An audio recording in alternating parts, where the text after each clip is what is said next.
In the nick of time to avoid what would have been a fifth election in just a couple of years, Israel's opposition has declared a new government. After a 12-year spell in office, Israel's longest-serving leader, Benjamin Netanyahu, now has one foot out the door. Eun-jin reports.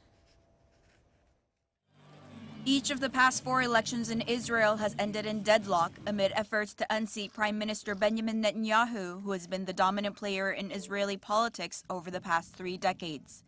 Netanyahu has been prime minister for the last 12 years and also held the post for 3 years in the late 1990s. In a system where a party leader needs to form coalitions to build a parliamentary majority, Netanyahu had been given until the end of May 4th to form a government, but was unable to secure the majority with his usual allies. Centrist party leader Yair Lapid was then given 4 weeks to bring together an opposition coalition. That window was set to expire at Wednesday midnight, but just 35 minutes before the deadline, Lapid officially told the largely ceremonial president that he had assembled an 8-party alliance, avoiding a 5th election in just over 2 years.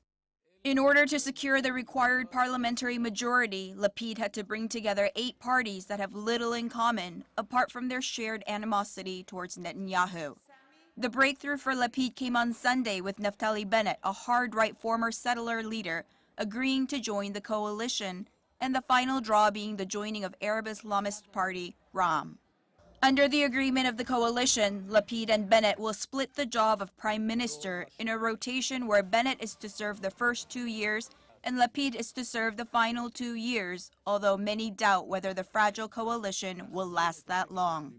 The coalition deal still needs to be approved by the Knesset in a vote that is expected to take place early next week.